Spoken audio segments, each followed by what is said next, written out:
Hello, children. Today we will start with a song first. Okay? जब देश में थी दिवाली वो खेल रहे थे होली जब हम बैठे थे घरों में जब हम बैठे थे घरों में वो झेल रही थी गोली थी धन्य जवान वो अपनी थी धन्य वो उनकी जवानी जो शहीद हुए हैं उनकी ज़रा याद करो कुर्बानी है मेरे वतन के लोगों. Children, why we have started this song? So there is a reason behind it. As our topic is romanticism.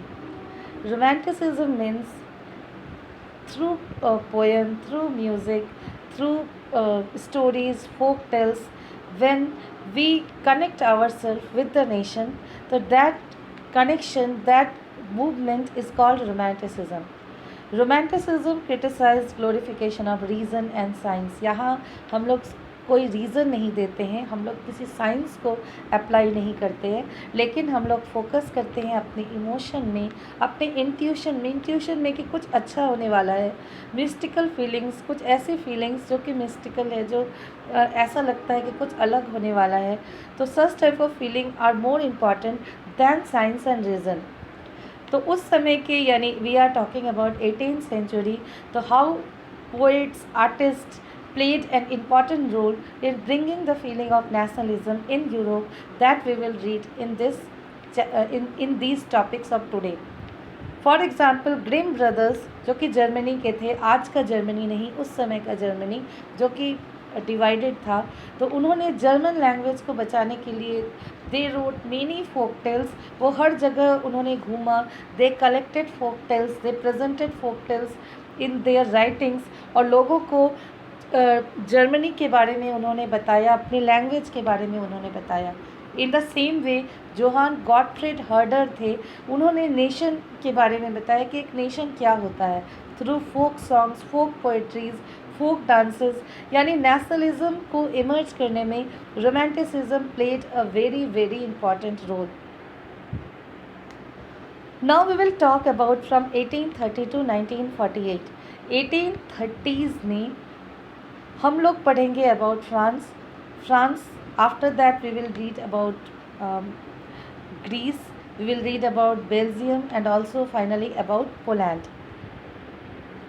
Now you can see in the map of Europe. इस यूरोप के मैप में तुम लोग फ्रांस को देख रहे हो. You can see here. सबसे पहले we will read about the France. After that we will read about Belgium. Then we will read about Poland, and we will also read about Greece. So we will read about these countries in this chapter. See, this is the map of Treaty of Vienna, in which if you will make a comparison here with the present map of Europe and map which was made in 1815, you will find a lot of difference between the two maps, because there were many nations which were not existing at that time. These were formed during the course of time from 1830 to 1880. There were many nations were formed. So first of all talk about July Revolution of 1830. देखो, जुलाई revolution को कहा जाता है second French revolution, और 27, 28 and 29 July is called 3 glorious days. अब क्या हुआ था जुलाई में, तो फिर से रिकॉल करो कि 1813 में नेपोलियन बोनापार्ट वाज डिफीटेड. 1814 में नेपोलियन बोनापार्ट के जो यंगर ब्रदर थे, जो कि भाग गए थे, इंग्लैंड ने उन्हें शेल्टर दिया था. ही केम बैक, क्योंकि उन्हें पता चला था कि नेपोलियन बोनापार्ट हार चुके हैं. तो he came back and he was made constitutional monarch of France. Louis 18 जो है वो एक ऐसे रूलर थे जो कि जानते थे कि रिवॉल्यूशन के बाद अगर वो कॉन्स्टिट्यूशनल मोनार्क नहीं बनेंगे तो people will not let him exist. So due to this he has converted into constitutional monarch. लेकिन उनके यंगर ब्रदर चार्ल्स 10, जो कि उस समय उन्होंने एक अपना लॉबी बनाया था, उसे रॉयलिस्ट कहा जाता है because he was in the support of royal family. तो वो बिल्कुल एब्सोल्यूट सोच के थे और वो नहीं चाहते थे कि मोनार्की जो हो वो कॉन्स्टिट्यूशनल मोनार्की हो। तो बिल्कुल आगे चल कर के ऐसा हुआ भी कि when Louis 18 died in 1824 and he was crowned, यानी Charles 10 was crowned as the ruler of France.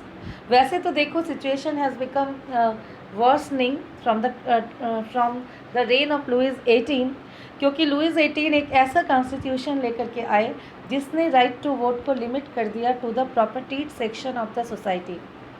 Church को सपोर्ट करते थे, एरिस्टोक्रेट्स को सपोर्ट करते थे, यानी जो प्रॉपर्टीड क्लास था उसे वो सपोर्ट करते थे। तो यानी लुइस 18 के ही समय जो है सिचुएशन वर्ष होना स्टार्ट हो गया था, लेकिन अभी तक भी अंडर कंट्रोल था। लेकिन जब लुइस 18 के जगह पर चार्ल्स 10 आए तो situation has turn into worst, यानी वर्स्ट से भी वर्स्ट हो गया। And as a result Charles 10 declared himself as the absolute monarch of France. और 1824 से 1830 के बीच करप्शन बहुत ज़्यादा बढ़ गया और कॉमन पीपल के लिए एग्जिस्ट करना डिफ़िकल्ट हो गया। एंड एज अ रिज़ल्ट, और इसका सबसे बड़ा रीज़न तो माना जाता है उस समय का कॉन्स्टिट्यूशन, जो कि कॉमन पीपल को किसी भी तरह का कोई भी राइट प्रोवाइड नहीं कर रहा था। तो finally revolution started and from 27 to 29 July revolution continued and Charles 10 was overthrown और उनके जगह पर आए फिलिप 10, जो कि ड्यूक ऑफ ऑर्लियंस कहा जाता है। Orleans is a place in France और वहाँ के वो ड्यूक थे। तो he became the constitutional monarch of France, क्योंकि जुलाई रिवॉल्यूशन में इनका रोल बहुत इम्पॉर्टेंट था। तो Charles 10 was overthrown and Louis Philippe became the new monarch of France. तो 1830 में फ्रांस में रिवॉल्यूशन हुआ और ड्यूक मेटरनिक ने तो ये बहुत फेमस स्टेटमेंट दिया था कि when France sneezes the rest of Europe catches cold. तो फ्रांस को छींक आई और यूरोप को तो ठंड लगने ही वाला था।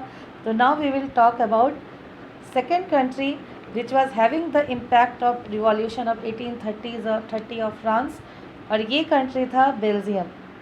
तो तुम लोग पढ़ चुके हो कि ट्रीटी ऑफ वियना में बेल्जियम को दे दिया गया था किंगडम ऑफ नीदरलैंड को। Belgium was given to kingdom of Netherland, यानी Belgium has become part of kingdom of Netherland in treaty of Vienna. तो अब बेल्जियम वालों के लिए तो सफरिंग स्टार्ट हो ही गई। सबसे फर्स्ट उनकी जो सफरिंग क्या थी कि बेल्जियम के जो जितने भी लोग थे उन्हें हायर पोस्ट से बिल्कुल हटा दिया गया जब वो नीदरलैंड का पार्ट बना। सेकंड क्या था कि डच लैंग्वेज जो कि नीदरलैंड का था उसे प्रोटेक्ट किया गया और जो फ्रेंच लैंग्वेज था बेल्जियम वालों को उन्हें बिल्कुल साइड कर दिया गया। तीसरा क्या था कि जो एडुकेशन था बेल्जियम वाले जो थे वो कैथोलिक क्रिश्चियन थे और डच यानी नीदरलैंड वाले जो थे दे वेयर प्रोटेस्टेंट क्रिश्चियंस। तो education was given on Catholic not on Protestant not on Catholic. तो again there was a situation of conflict on the basis of religion also. Freedom of press was also taken. तो as a result conflict arised और ये conflict उस समय बहुत ज़्यादा बढ़ गया जब 1830 में फ्रांस में रिवॉल्यूशन हुआ। तो बेल्जियम को भी अपॉर्चुनिटी मिली और रिवॉल्यूशन जो है वो बेल्जियम के कैपिटल में स्टार्ट हुआ और इस रिवॉल्यूशन में फ्रांस ने भी उन्हें सपोर्ट किया इनडायरेक्टली और as a result in November 10, 1830 Belgium ने एक नया संविधान बनाया। It became a independent country और लियोपोल्ड फर्स्ट जो है बेल्जियम के रूलर बने। इट मीन्स कि बेल्जियम में जो स्ट्रगल फॉर इंडिपेंडेंस स्टार्ट हुआ तो in this struggle romanticism played a very important role. Romanticism तो हम लोग कहते ही उसी को हैं कि जब हम लोग अपने लैंग्वेज को इम्पॉर्टेंस दें, अपने धर्म को इम्पॉर्टेंस दें, अपने नेशन को इम्पॉर्टेंस दें, अपनी आइडेंटिटी को कंट्री के आइडेंटिटी के साथ कनेक्ट करें, तो दैट इज़ रोमांटिसिज्म। तो as a result romanticism started in Belgium and which finally resulted into formation of a nation state। अब देखो ये मैप, इस मैप में तुम लोग देख रहे हो the famous Ottoman empire. Ottoman empire ने 3 कॉन्टिनेंट्स को कनेक्ट किया था। ये है अफ्रीका, ये है एशिया, ये एशिया, और फिर यहाँ देख रहे हो यूरोप। तो एक बहुत लार्ज सिविलाइजेशन था, बहुत वास्ट सिविलाइजेशन था, और इसे कहते हैं ऑटोमन एम्पायर। तो हम लोग ऑटोमन एम्पायर के बारे में क्यों बात कर रहे हैं? क्योंकि हम लोग अब पढ़ेंगे अबाउट ग्रीस। यहाँ है ग्रीस, और ये है ग्रीस का बहुत फेमस शहर that is called Athens. Greece का नाम हम लोग बहुत बार सुनते हैं जीके में भी, क्योंकि ग्रीस इज़ द कंट्री, और ग्रीस में जो एथेंस जो शहर था, या ग्रीस के जो लोग थे, उन्हें क्रैडल ऑफ यूरोपियन सिविलाइजेशन कहा जाता है। क्रैडल क्यों कहा जाता है? क्योंकि ग्रीस से ओलंपिक गेम्स स्टार्टेड, ग्रीस से डेमोक्रेसी का आइडिया आया, क्योंकि ग्रीस के लोग अपने रूलर्स को इलेक्ट किया करते थे। सारे लोग एक साथ बैठते थे और अपने रूलर्स को इलेक्ट किया करते थे। ग्रीस में पहली बार जो है डेमोक्रेसी, रिपब्लिक वर्ड्स का यूज़ हुआ था। वहाँ के बहुत फेमस फिलोसोफर्स थे सोक्रेट्स, प्लेटो। प्लेटो तो अलेक्जेंडर के टीचर भी थे। Alexander also belonged from Greece. ये देखो, ये बहुत लार्ज स्टेडियम्स है जहाँ ओलंपिक गेम्स को खेला जाता था। उसके बाद ये ग्रीस आर्किटेक्चर है, जो कि उस समय का बहुत डेवलप्ड आर्किटेक्चर था, because I am talking about 347 BC। 1400 BC से 337, उल्टा चलते हैं ना हम लोग BC में, तो 1400 से 337 तक ये ग्रीक सिविलाइजेशन एग्जिस्ट करता था। लेकिन क्या हुआ कि 1453 में it became part of Ottoman empire. Ottoman empire उस समय का सबसे ताकतवर एम्पायर था, जो कि 13th सेंचुरी में आया था। और इसका जो बैकग्राउंड है, ये प्रोफेट मोहम्मद से रिलेटेड है, क्योंकि प्रोफेट मोहम्मद जो थे वो इस्लाम के फाउंडर थे। और इस्लाम जो है आगे चल करके कैलिफ्स के अंडर में आया, और कैलिफ्स जो है वो लोग जो है टर्किश लोगों को अपॉइंट करते थे एज अ गार्ड। तो टर्किश लोग ही आगे चल करके रूलर बन गए, और यही टर्किश लोगों ने आगे चल करके अपने आप को एक्सपैंड किया, and that has become the famous Ottoman empire which ruled almost 3 continents. तो वैसे तो ऑटोमन एम्पायर के जो सुल्तान थे वो लोग बहुत सेक्युलर होते थे, लेकिन तुम लोग भी देखते ही होगे हिस्ट्री में कि अलग अलग तरह के राजा होते थे। कोई सेक्युलर है, कोई सेक्युलर नहीं है। सेक्युलर मीन्स कि जो सारे धर्मों को इक्वल समझे। तो ऐसे में ऐसे भी सुल्तान थे जिन्होंने धर्म की आज़ादी को ले भी लिया था। तो ग्रीस वाले जो है ऐसे में सफ़रर बने, क्योंकि ग्रीस का जो अपना रिलीजन था वो क्रिश्चियनिटी था, और ऑटोमन एम्पायर की जो रिलीजन थी वो इस्लाम था। और ग्रीस का अपना एक बहुत माइटी सिविलाइजेशन हुआ करता था, और यूरोपियंस जो है वो अपने आप को कनेक्ट करते थे ग्रीस के साथ। तो जब ग्रीस वाले जो है वो बहुत ज़्यादा इन्फ्लुएंस्ड हुए फ्रांस और बेल्जियम को देख करके। वैसे तो 18th सेंचुरी में ग्रीस में struggle for independence already started, but they were very much inspired by the French revolution. और 1830 में उन्हें पूरे यूरोप से सपोर्ट भी मिलने लगा, क्योंकि यूरोपियंस ने यहाँ पर पोइट्स थे, आर्टिस्ट थे। जब ग्रीक लोगों को मैसेकर किया जाता था, वहाँ के वुमेन, चिल्ड्रन, मेन, इन सबको मैसेकर किया जाता था, तो उनकी जो पिक्चर्स थी आर्टिस्ट बनाया करते थे। वो लोग पूरे ग्रीस में घूमते थे, पिक्चर्स कलेक्ट करते थे, उसे पिक्चर्स बनाते थे, पोएम्स लिखते थे, आर्टिकल्स लिखते थे न्यूज़पेपर में। जैसे एक एग्जाम्पल है लॉर्ड बायरन का। He was a English poet, England से आए थे, और उन्होंने बहुत सारा पैसा कलेक्ट किया था पूरे यूरोप में घूम करके, और उन्होंने ग्रीक वॉर ऑफ इंडिपेंडेंस को सपोर्ट किया था। लेकिन इस स्ट्रगल में उनको फीवर हो गया, और उस समय कुछ ऐसी फीवर थी जिससे कि उनकी डेथ हो गई एट द एज ऑफ 24। तो इट मीन्स कि ग्रीस में अगर हम लोग देखें तो ग्रीक वॉर ऑफ इंडिपेंडेंस का एक बहुत इंपॉर्टेंट रीज़न था रोमांटिसिज्म। तो फाइनली इन 1832 एक ट्रीटे साइन हुआ, it is called treaty of Constantinople, and with this treaty Greece has become an independent country, and in this romanticism played a very important role. These are the pictures related with Greek civilization. Now we will come in the next country, that is Poland. आज Poland एक independent country है Europe का, लेकिन 1815 में Poland को बना दिया गया था part of Russia. You can see here in the map, इस मैप में भी देख सकते हो कि Poland was made part of Russia, और थोड़ा ज़्यादा क्लियर होगा इसमें। अभी तुम लोग देख रहे हो पोलैंड है, यूक्रेन है, बेलारूस है, और लिथुआना है, तो ये सब रोमानिया है, बुल्गारिया है। तो इस मैप में तुम लोग देख रहे हो पोलैंड एक इंडिपेंडेंट कंट्री है, लेकिन ट्रीटी ऑफ वियना में ये पूरा का पूरा पार्ट जो है, ये पूरा का पूरा पार्ट जो है चला गया था रसिया के पास।